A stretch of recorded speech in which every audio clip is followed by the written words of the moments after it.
Mari kita buka Alkitab kita dalam kitab Efesus pasal yang ke-6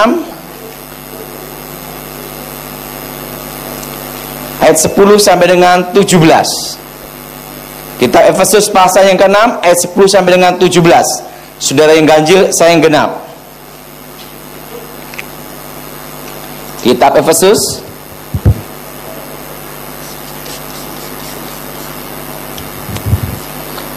pasal 6 ayat 10 sampai dengan 17.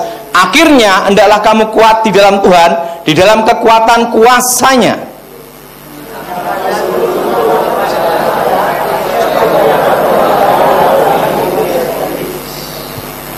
Karena perjuangan kita bukanlah melawan darah dan daging, tetapi melawan pemerintah-pemerintah, melawan penguasa-penguasa, melawan penghulu dunia yang gelap ini, melawan roh-roh jahat di udara.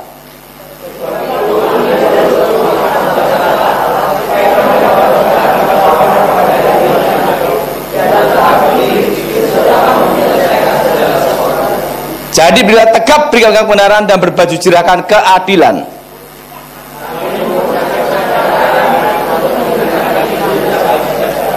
Dalam segala keadaan pergunalah perisai iman, sebab dengan perisai itu kamu akan dapat memadamkan semua panah api dari si jahat.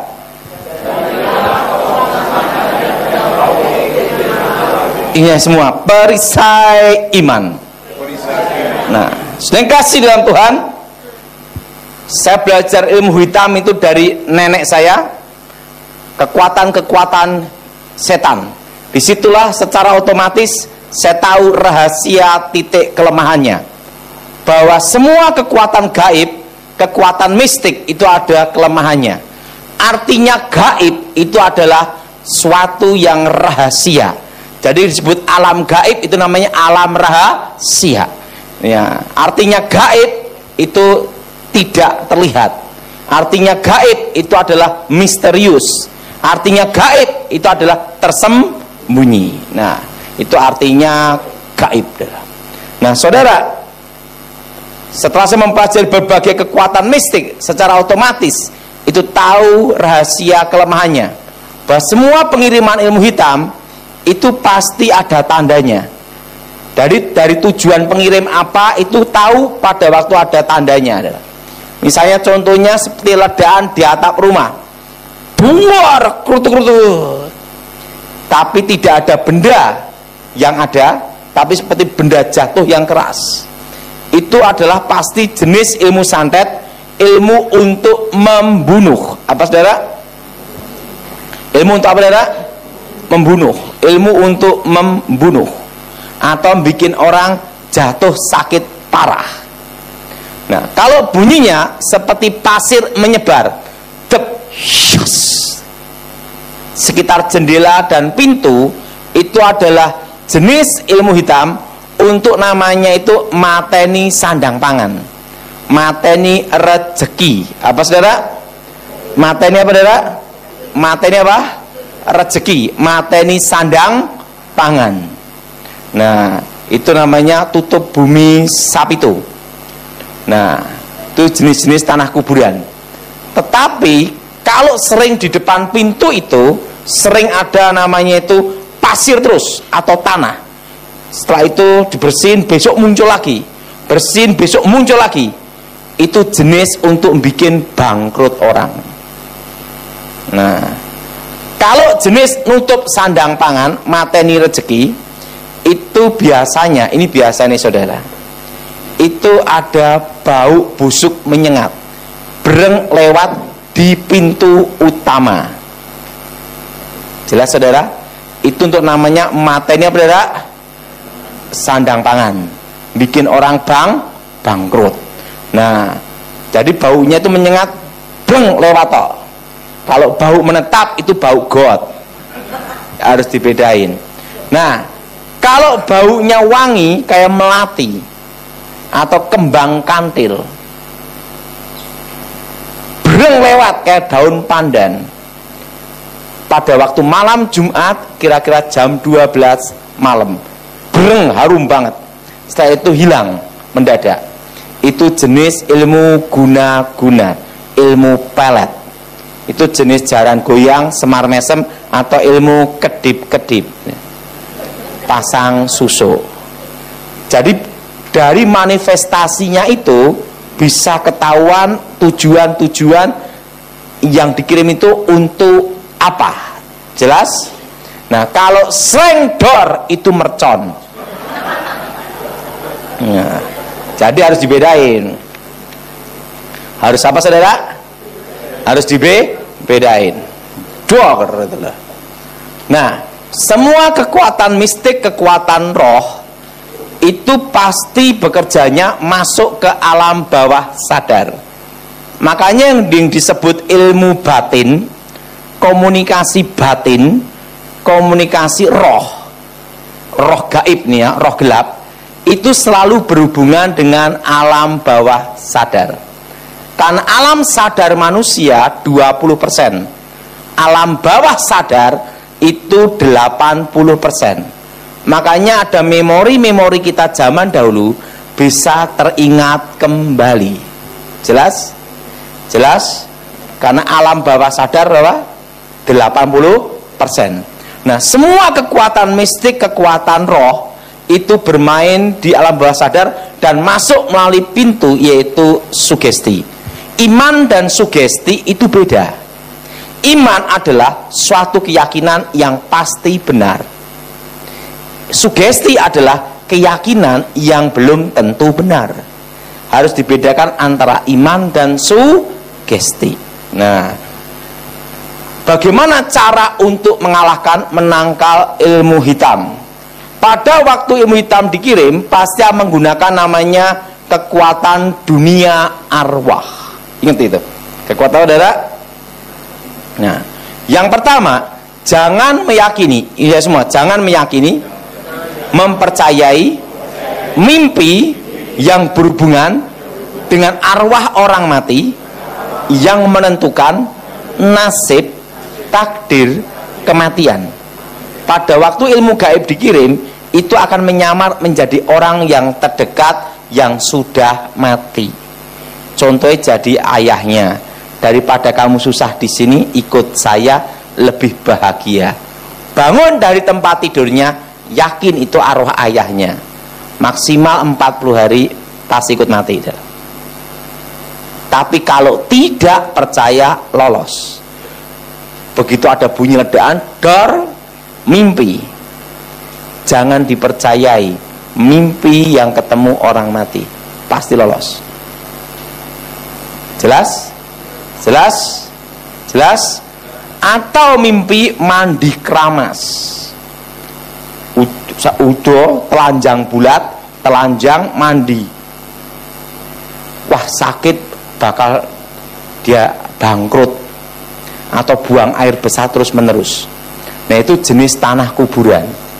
Kalau mimpi itu diyakini sebagai lambang tanda, maka kekuatan gaib itu baru bisa bekerja. Karena harus ada namanya sugesti. Tetapi kalau tidak percaya, lolos. Jadi orang punya keyakinan yang salah itu bisa berakibat fatal. Jelas? Jelas? Jelas? Berakibat apa, saudara? Berakibat apa? Fatal. Jadi kalau ingin lolos dari serangan ilmu hitam, ingat, jangan ada yang meyakini komunikasi antara orang mati dan orang hidup.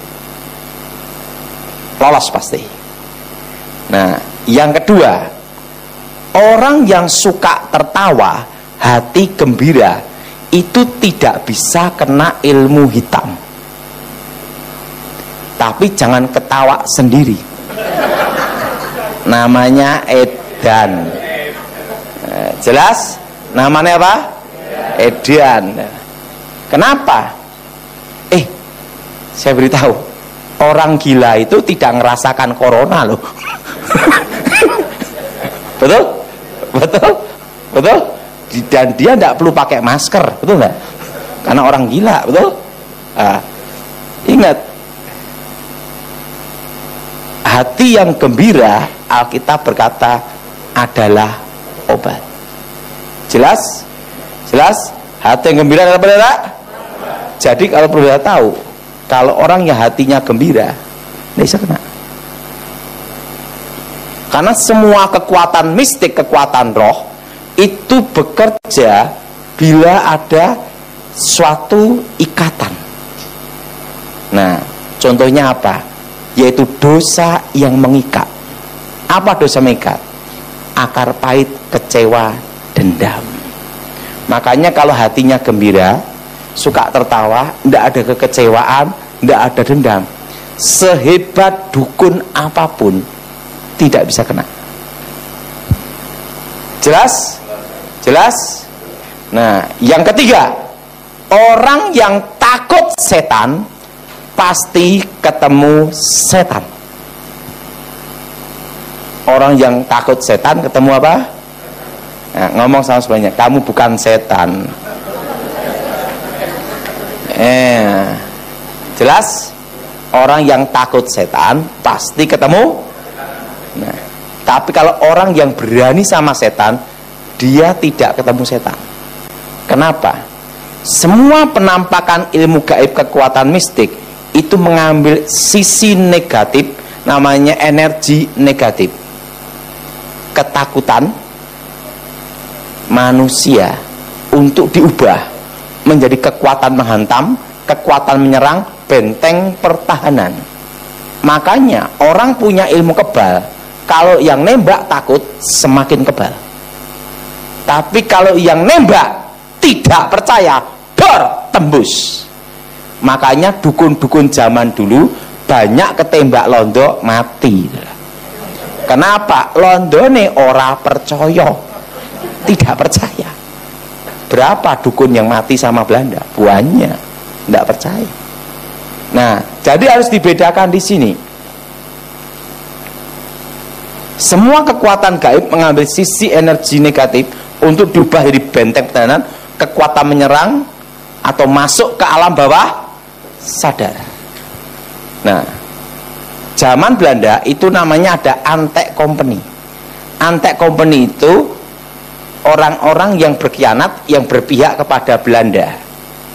Nah, mereka percaya hal gaib, mistik, kekuatan mistik gaib.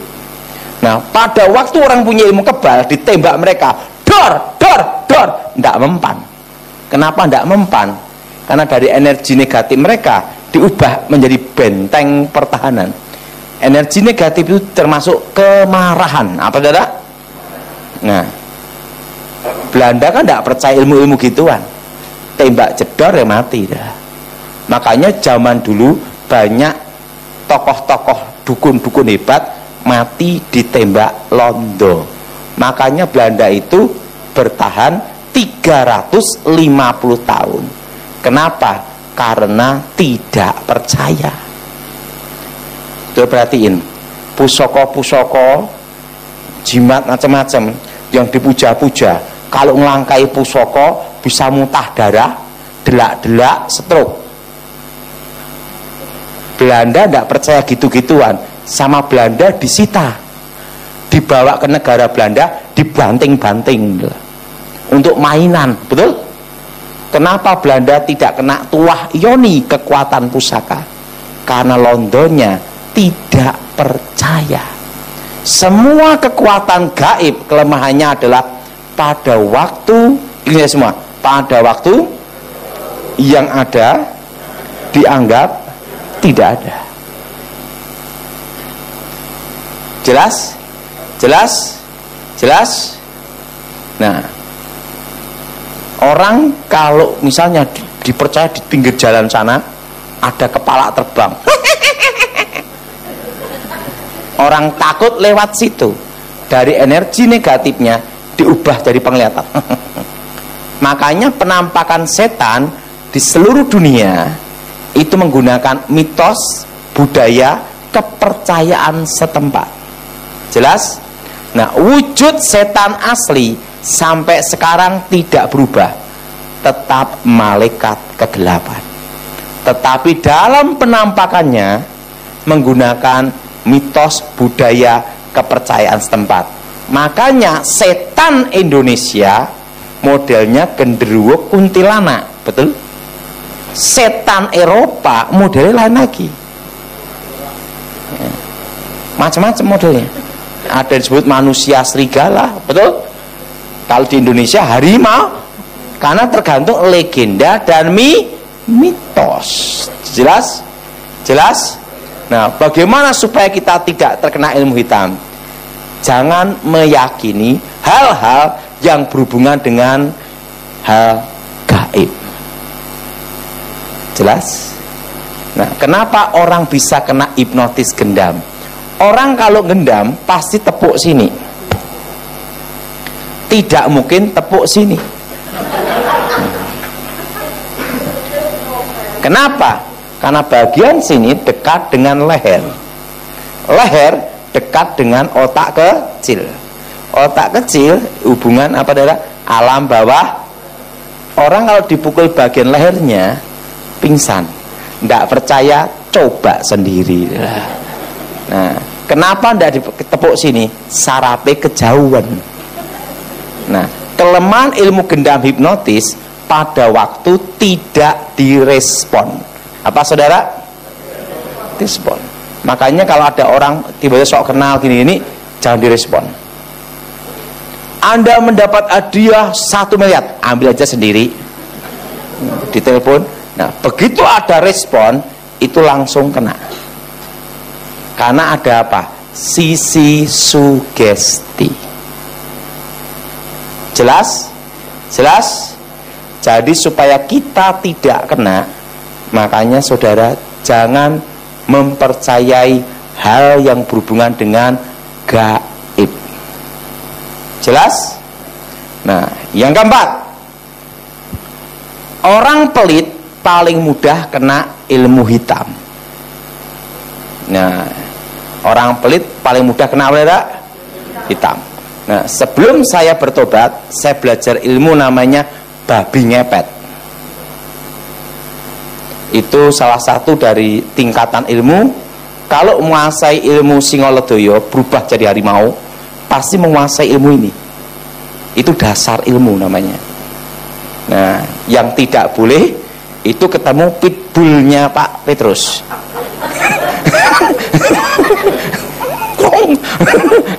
Lawannya kan babi ya. Dan tidak boleh ketemu orang Manado. Nah, jadi ricari. Nah, jadi kalau baca mantra jadi babi, set. Nah, nanti ada selokan air, sedot, set, masuk. Nanti masuk, ada kain hitam, buka, keluar, cek uang, perak, emas, semua ada. Itu namanya ilmu babi ngepet. Itu pakai tindir, tahu tindir? Minyak tepok itu loh. Kalau goyang-goyang bahaya, kalau gini aman. Nah, waktu menguasai ilmu itu, saya nyoba gini, guru, ini ilmu ini bisa dipakai semuanya, boleh ada selokan air pokoknya. Nah, akhirnya saya mikir gimana nyoba kalau ngerampok bank. Langsung tek, ada bank namanya BRI.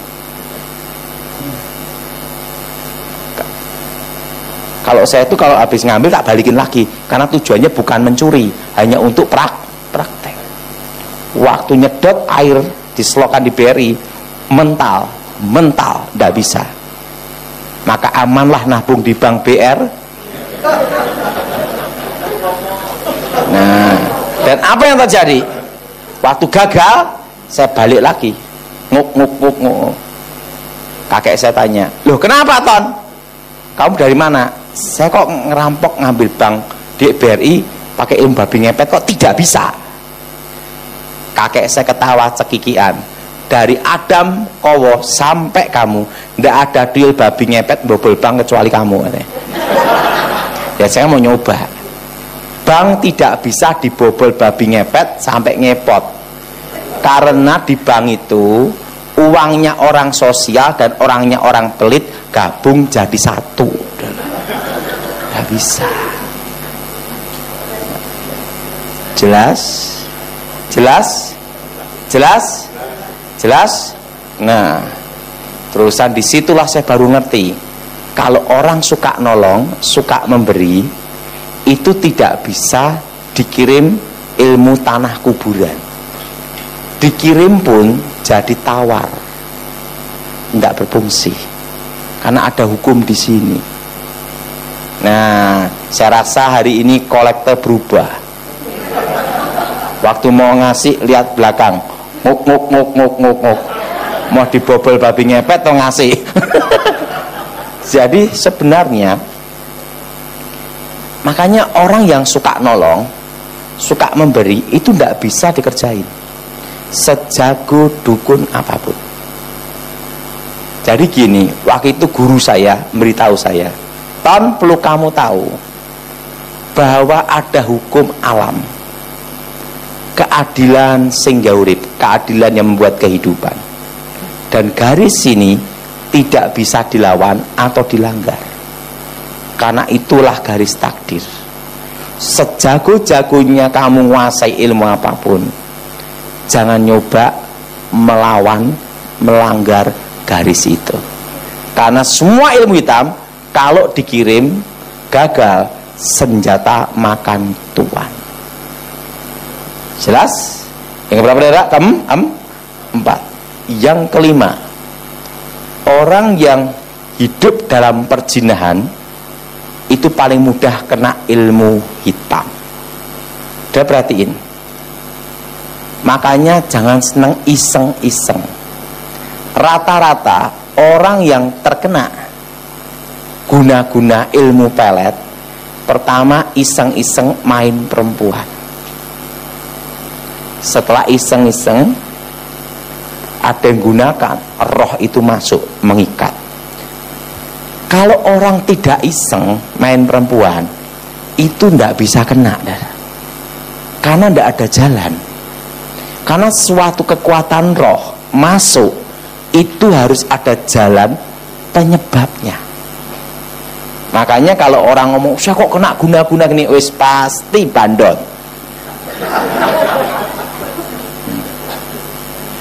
Nah, misalnya bukan bandot, seks bebas. Karena apa? Pada waktu orang hubungan badan bukan lagi dua tapi satu. Nah, roh itu masuk. Selama tidak ada celah ini, itu tidak bisa. Jelas? Nah, dosa mengikat berikutnya adalah, ingat saudara, perjinahan itu dosa yang mengikat. Nah, orang rokok itu paling mudah kena ilmu hitam. Jadi kalau mau tidak kena ilmu hitam, berhentilah merokok. Memang di Alkitab tidak tertulis dilarang merokok, tapi di pom bensin ada. Nah, jelas? Di pom bensin ada. Tidak perlu tahu bahwa kenapa orang rokok itu bisa kena. Dipercaya sebelum saya bertobat, jin, setan, peri perayangan tercipta dari unsur api. Maka itu neraka itu full api, bukan full AC. Tapi api kegelapan, bukan api Roh Kudus. Nah, api. Untuk mengundang kekuatan mistik, coba perhatiin, selalu pakai kemenyan. Kalau di Jawa, kemenyan itu unsur apa? Kayu. Dibakar keluar apa? Api, asap. Nah, makanya pemanggilan roh itu harus dibakar dulu. Artinya satu unsur. Rokok, tembakau, cengkeh, kayu, dibakar keluar api, asap. Satu unsur. Makanya orang rokok itu paling mudah. Makanya kalau orang mau gendam pakai rokok, tiup, sek, masuk, kena. Jadi supaya tidak kena ilmu guna-guna, ilmu gaib atau ilmu santet, berhentilah merokok. Siapa yang setuju angkat tangan. Nah, ingat, pokok dalam hidup ini satu hal pesan saya, jangan iseng. Karena pada waktu iseng itulah celah itu masuk. Itulah dosa mengikat. Perjinahan, akar pahit, kecewa, dendam. Sudah perhatiin, orang kecewa, orang dendam. Kalau di konseling tiba-tiba ada manifestasi roh jahat. Betul? Betul? Nah, saya rasa sudah cukup. Kita akan tanya jawab. Oke? Minta tempat duduk satu. Duduk.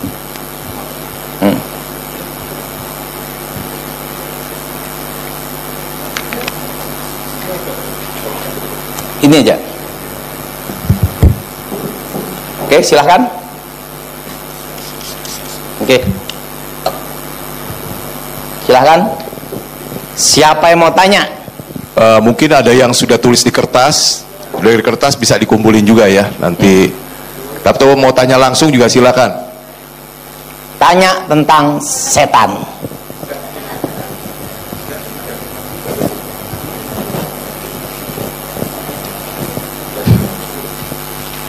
Ya, selamat malam Langsung Pak Daud. Ya. Saya mau menanyakan, kalau misalnya soal feng shui atau kayak baca tarot tuh masuk kepada ilmu hitam apa ilmu putih? Ilmu hitam dan ilmu putih sama-sama, termasuk ilmu abu-abu. Ya. Ingat, itu celah untuk kuasa gelap masuk.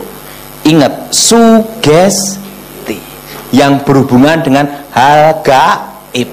Oke. Ya, kemudian yang kedua, kalau anak indigo itu pas apa? Karunia apa kutuk ya? Itu kutuk. Jadi gini ya, anak di bawah usia 5 tahun lihat setan itu bukan karunia, tapi itu kutukan. Pasti dari jalur kakek neneknya ada yang terlibat kuasa gelap masuk ke generasi sejak lahir. Untuk melihat setan, ingat, tidak semua manusia dan binatang bisa melihat. Tapi untuk merasakan adanya setan, manusia dan binatang bisa merasakan. Contohnya ada setan lewat, anjing lolong. Bukannya saya mirip dia. Jelas? Jelas? Jelas?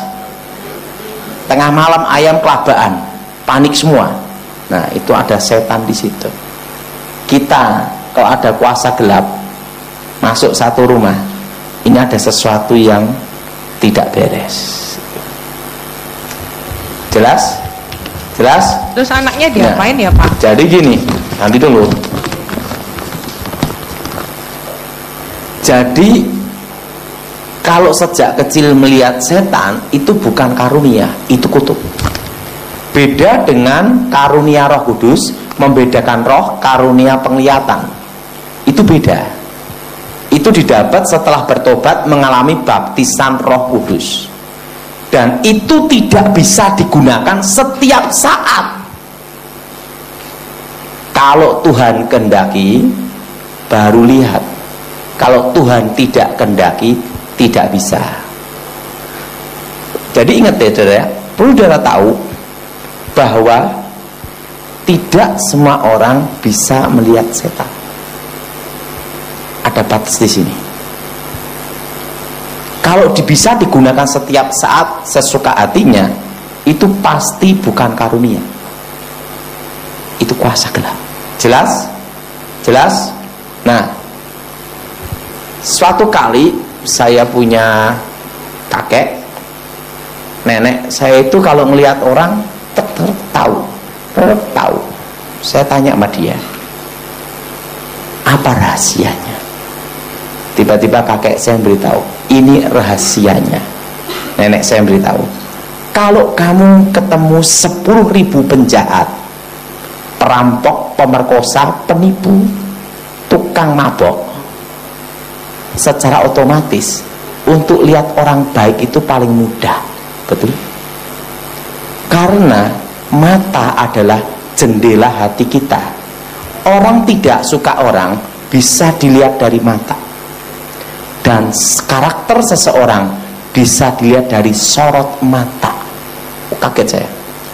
Maka yang paling susah ditebak itu mata buta.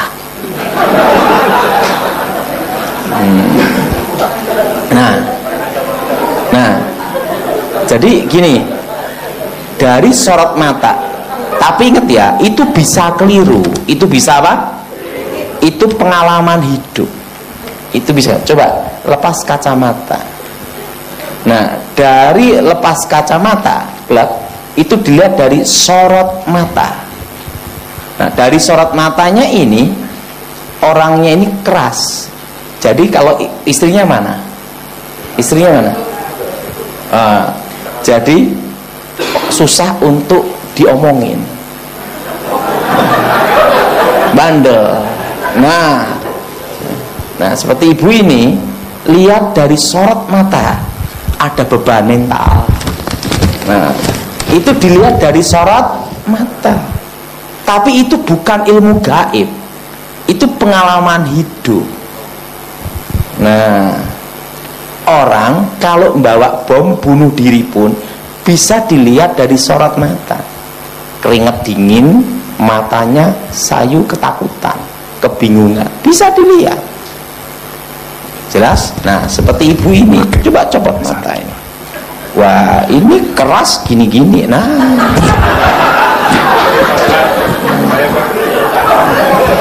ketok nih. Tapi ingat, itu bisa keliru. Karena itu adalah pengalaman hidup. Nah, saya itu sudah banyak melihat penjahat, perampok, pemerkosa, pencoleng. Otomatis dari sorot mata mereka bisa kelihatan. Jelas? Makanya kalau orang mati, sorot matanya hilang. Nah, tapi gini nih tidak bisa 100% benar. Bisa keliru. Itu tergantung pengalaman hidup. Ini, nah dari sorot matanya gini. Nah, tipe-tipe seperti ini susah ditebak. Nah, artinya saya tebak apa? Orang ini mudah bosenan. Jadi kadang semangat, kadang megah, kadang semangat, kadang megah. Jadi yang nebak yang mumet. Ngerti maksudnya? Jadi tergantung moodnya, ngerti dah? Ngerti, ya kan? Nah, itu jadi kalau pas semangat, nah waktu ditebak wah semangat, tiba-tiba tidak semangat tinggal minggat, gitu dah. Nah itu, ya, istrinya mana nih? Tidak ikut. Nah itu dari sorot mata. Tapi gitu tuh bisa keliru. Nah makanya waktu saya pada itu zamannya Pak Edi Wibowo, kan saya sering ditanya ini orangnya gimana. Itu bukan tanya ilmu gaib, bukan sorot matanya. Karena gini loh, ini pengalaman hidup saya. Orang yang kelihatannya bos, bawa dasi, bawa jas, ngomongnya wah, nggak taunya marketing.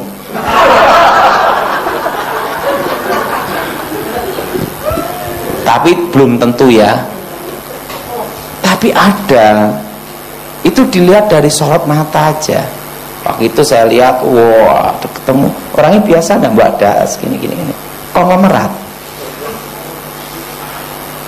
Nah, saya sering ketemu beberapa konglomerat. Caranya ngomong aja beda, cara bicara aja beda. Nah, kalau yang marketing ngomongin jago, kalau bosnya ngomongin gini loh. Karena dia tanda tangan duit metu kan gitu. Betul?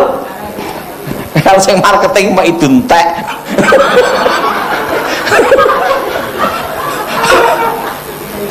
Nah, ini pengalaman. Jadi saya beritahu.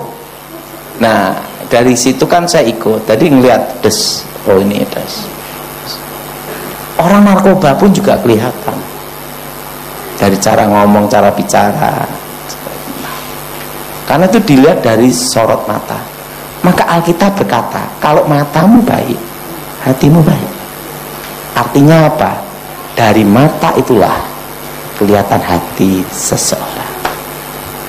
Nah, kalau bapak ini orangnya tidak mau ribut. Ada cincai-cincai. Nah, kalau Pak Petrus tuh keras, tegas Pak Petrus. A, B, tidak bisa digini-gini gitu. Kalau ini masih bisa. bisa dinego. Kalau Pak Petrus tidak bisa dinego itu, susah itu. Nah itu karena apa? Itu dilihat dari sorot mata. Tipe pemimpin, tipe ini itu beda. Jadi dari sorot mata itulah kelihatan seseorang dalam kondisi apapun. Nah jadi itu bukan ilmu gaib, itu kejiwaan, dan itu bisa dipelajari. Nah cara belajarnya gimana? Gampang, mudah, banyak ketemu penjahat.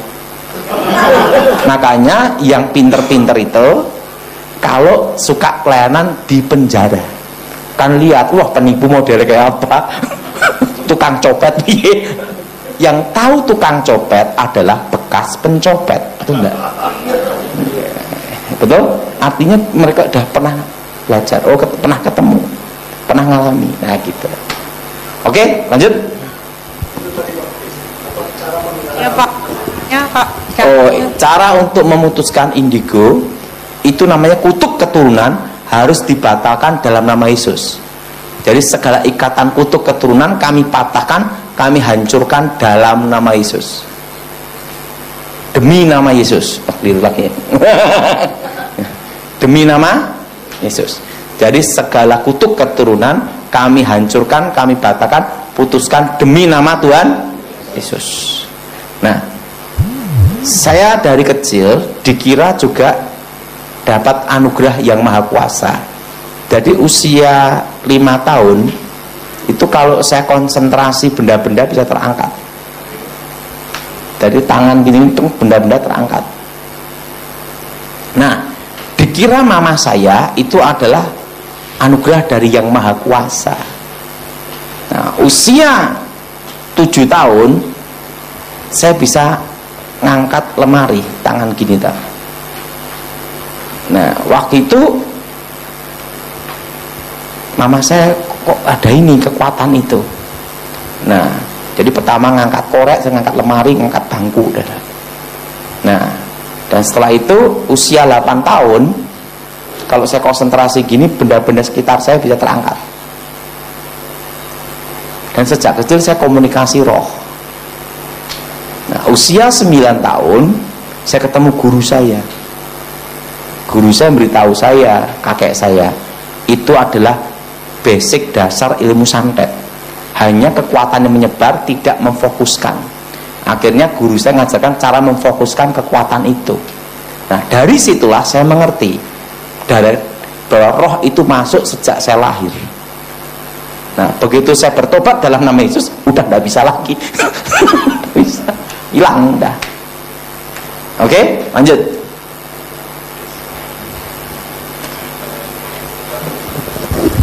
Oke, kalau nggak ada saya Pak, ini dari yang ngirim WA ini. Oke, lanjut. Pak Dautoni, masalah rumah anak saya yang tidak laku-laku. Tapi tapi saya nggak pinter nyusun kata-katanya. Ada orang bilang rumah nggak laku-laku karena ada yang menutupi supaya rumah anak saya nggak laku dijual.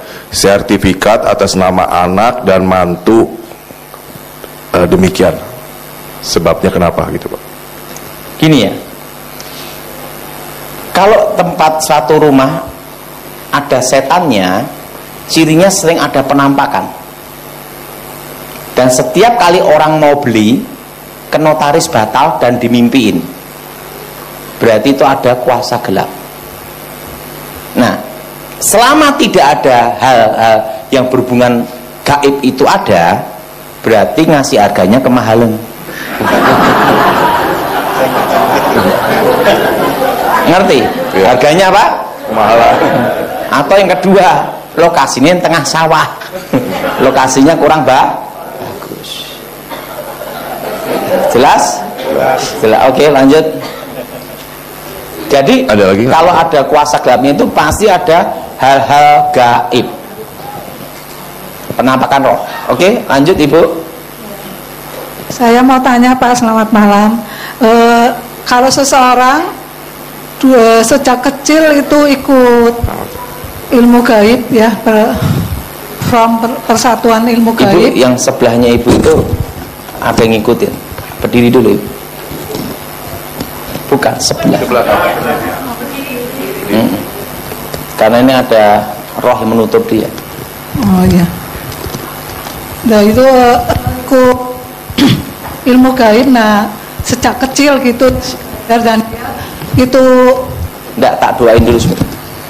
Berdiri situ ya. Ikuti saya. Darah Yesus. Ikuti, darah Yesus. Hancurkan kutuk. Darah Yesus. Hancurkan mantra. Darah Yesus. Bebaskan. Di dalam nama Tuhan Yesus. Segala roh-roh jahat, roh-roh terkutuk, roh-roh gelap, keluar demi nama Yesus. Darah Yesus hancurkan kutuk. Darah Yesus hancurkan mantra. Darah Yesus bebaskan demi nama Tuhan Yesus. Segala roh-roh setan, roh-roh jahat, roh-roh gelap, keluar demi nama Yesus. Darah Yesus bebaskan. Darah Yesus buka jalan berkat.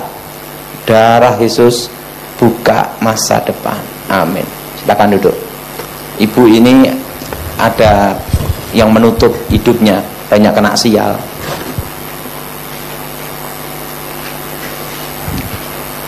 Ya Yinwi, lanjutkan. Oke, lanjut. Saya lanjut ya. Pertanyaannya, kalau seseorang itu dari kecil udah ikut persatuan itu ilmu gaib, terus akhir-akhir ini 2 bulan yang lalu dan dia terima Tuhan, dibaptis. Siapa orangnya? Ada seseorang kemarin mau tanya tapi iya. dia hari ini nggak sempat. Saya suruh bertanya dengan Bapak. Nah itu dia udah melepaskan semuanya Pak. Dia punya keris, punya jimat, punya Mau tanya apa Ibu? Yang saya tanyakan itu, kok setelah pelepasan dan dibaptis, tapi dia masih merasakan itu roh itu datang terus dan berganti-ganti gitu loh Pak. Oke, tahu. Telinganya panas. Itu harusnya dipatahkan sugesti, dan yang kedua dibatalkan perjanjiannya. Berarti waktu doa pelepasan itu belum dibatalkan perjanjiannya. Perjanjian darah itu Pak ya. Ya itu ya. Harus dibatalkan dulu. Tapi udah manifestasi keluar darah gitu dia. Udah manifestasi. Gini ya, waktu keluar. untuk matahkan kutukan itu demi nama Yesus itu harus diucapkan. Oh iya Pak. Itu dibatalkan perjanjiannya. Oh, iya. Samping itu siapa nih Bu? Ini teman. Iya. Tadi waktu Ibu tanya tadi, saya lihat ada kabut yang menutup dia. Makasih Pak. Oh ya, jadi kita harus mematahkan itu ya Pak. Perjanjian kutuk itu dibatalkan ya. Oke, lanjut. Bapak mau bertanya, apakah santet itu bisa lewat WA Pak? Hah? Santet lewat WA bisa Pak?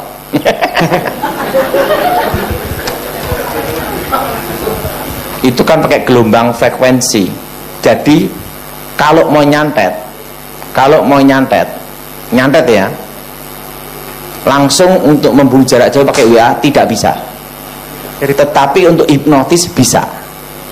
Harus dibedakan di sini. Karena hipnotis itu pakai gelombang frekuensi. Ngerti maksud saya? Karena santet itu untuk masuk dalam tubuh ilmu membunuh. Nah, kalau ilmu hipnotis itu adalah mempengaruhi alam bawah sadar dan masuk melalui sugesti. Itu bedanya. Jelas? Oke? Saya mau nanya Pak, waktu saya umur 20-an, kan dulu belum ada, lihat TV itu sekitar malam. Sekitar jam 1 malam tuh saya kayak diperlihatkan pas di pertigaan jalan itu kayak api merah. Yang lihat cuma saya tok, saya bertiga sama adik saya. Mau tanya apa Ibu? Lah itu maksud saya berbahaya bagi saya atau enggak seperti itu? Gini ya. Paginya itu enggak ada bekasnya orang pakai api-apian di tengah jalan itu. Kalau Pas Ibu api. aman Ibu. Oh, aman. Tidak kena. Oh, Gini ya, pada waktu seseorang, ini rahasia penting. terima kasih. Pada waktu seseorang percaya Yesus sebagai Tuhan dan Juru Selamat, ingat nih, bertobat, lahir baru, segala ikatan kutuk itu dibatalkan demi nama Yesus. Tapi ini berhubungan dengan kutuk keturunan dan kutuk perjanjian setan. Tetapi harus lakukan yang kedua juga, namanya membatalkan kutuk masa depan. Kalau terutama yang berhubungan dengan kuasa gelap secara langsung. Jelas? Jadi pada waktu bertobat lahir baru itu, yang dibatalkan itu demi nama Yesus, itu kutuk apa? Kutuk keturunan dan perjanjian setan. Nah, tapi kadang orang lupa yang belum dibatalkan itu adalah kutuk masa depan. Kutuk masa depan itu apa? Hari ke-6. Makanya semua ritual kuasa gelap itu selalu hari Jumat. Yang disebut Sabat Yahudi, hari ke-7 itu hari Sabtu. Nah, lawan dari Tuhan adalah setan. Hari yang ke-6 Tuhan menciptakan manusia segambar serupa, dan Tuhan memberkati, beranak cuculah, kuasai bumi. Ini blessing, berkat masa depan. Nah, lawan dari berkat adalah kutuk. Maka setan mengadakan kutuk itu, perjanjian kutuk itu, namanya kutuk masa depan, pada hari ke-6 juga. Makanya ritual kuasa gelap selalu Jumat, malam Jumat. Tidak ada yang malam Minggu. Jelas? Oke? Saya mau tanya, dalam khotbah Pak Tony Daud itu mengatakan bahwa orang yang kena santet itu misalnya katanya kurang rukun antara suami istri ya, atau mungkin bisa.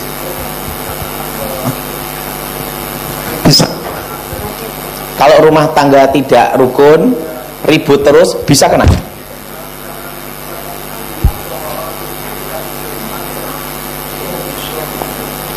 Gini ya, orang yang Kristen yang tidak dalam Tuhan itu bisa kena. Yang tidak bisa kena itu adalah orang Kristen yang hidup dalam Tuhan. Kalau Kristen tomat, besok tobat, besok kumat, ya kena. Nah,